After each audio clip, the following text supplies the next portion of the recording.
Assalamualaikum warahmatullahi wabarakatuh. Saya Vera Santia dengan NIM 256110102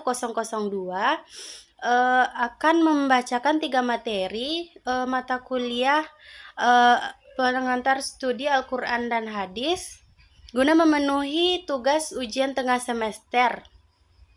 3 materi itu, yang pertama wahyu, yang kedua nuzul Quran, dan yang ketiga yaitu pembukuan dan pemeliharaan Al-Quran.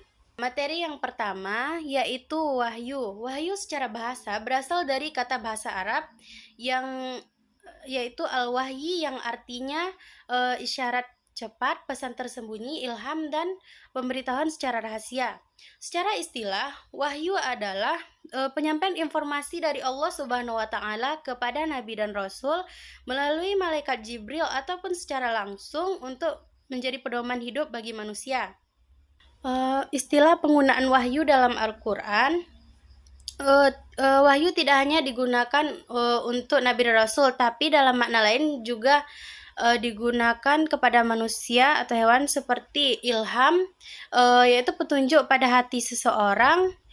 Contohnya dalam Quran surah Al-Qasas ayat 7, Allah mewahyukan kepada ibu Nabi Musa alaihissalam untuk menghanyutkan anaknya di sungai. Dan ilham kepada hewan itu berupa naluri atau insting, seperti dalam Quran surah An-Nahl ayat 68, Allah mewahyukan kepada lebah untuk membuat sarang di pohon-pohon dan di gunung-gunung. Proses turunnya wahyu kepada Nabi yang pertama itu dari Allah ke Lauh Mahfuz. Lauh Mahfuz adalah tempat penyimpanan wahyu. Kemudian dari Lauh Mahfuz ke Baitul Izzah, yaitu langit dunia. Kemudian wahyu diturunkan pada malam Lailatul Qadar. Dari Baitul Izzah diturunkan kepada Nabi Muhammad SAW melalui perantara malaikat Jibril secara bertahap selama kurang lebih dari 23 tahun. Baiklah, materi yang kedua yaitu nuzul Quran. Nuzul Quran berasal dari kata bahasa Arab yaitu nazala yanzilu, yang artinya turun. Dengan demikian, nuzul Quran dapat diartikan sebagai proses turunnya Al-Quran.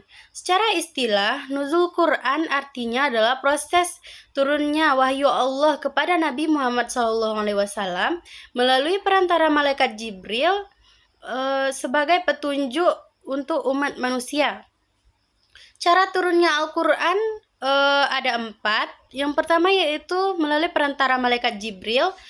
Cara ini adalah cara yang paling dominan.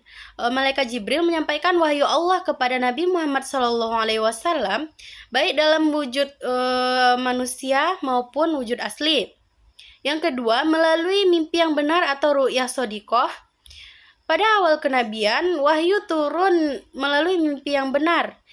Mimpi itu bersifat jelas, nyata, dan sesuai dengan yang akan terjadi. Yang ketiga, diterima secara langsung dalam situasi tertentu. Situasi tertentu, Nabi Muhammad menerima wahyu secara langsung dari Allah Subhanahu wa Ta'ala. Seperti dalam peristiwa Isra Mi'raj, Nabi menerima perintah sholat 5 waktu secara langsung dari Allah. Kemudian yang keempat yaitu wahyu turun melalui suara yang menyerupai gemerincing lonceng. Cara ini merupakan cara yang paling berat karena Nabi merasakan tekanan fisik dan spiritual yang sangat kuat saat menerimanya. Materi yang ketiga yaitu pembukuan dan pemeliharaan Al-Quran. Pada masa Nabi Muhammad SAW, Al-Quran belum dibukukan, tapi disimpan di kepala para sahabat melalui hafalan para sahabat. Setelah Nabi Muhammad SAW wafat, kemudian kepemimpinan diteruskan oleh Abu Bakar As-Siddiq. Pada awalnya Abu Bakar tidak mau membukukan Al-Quran karena tidak ada perintah langsung dari Nabi.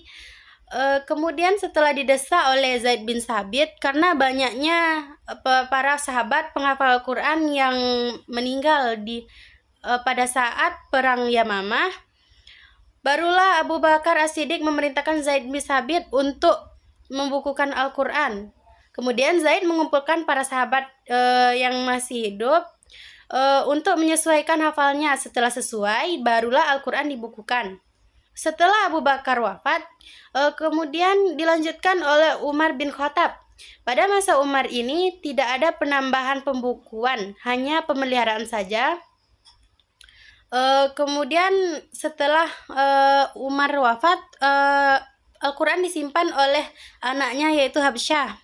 Pada masa Utsman bin Affan, karena Islam telah tersebar ke beberapa negara seperti Syam, Irak, Persia, dan Mesir, maka dikumpulkanlah mushaf menjadi suatu dialek berdasarkan tanah kelahiran Nabi. Dan di saat itu dinamakan Mushaf Utsmani agar tidak ada perbedaan bacaan. Setelah masa Utsman dilanjutkan oleh Ali bin Abi Thalib. Pada masa ini barulah Al-Quran diberi baris dan titik, yaitu Ali memerintahkan seorang ahli tasawuf yang bernama Abul Aswad Ad-Du'ali untuk memberikan baris dan titik. Mungkin hanya sekian dari saya. Assalamualaikum warahmatullahi wabarakatuh.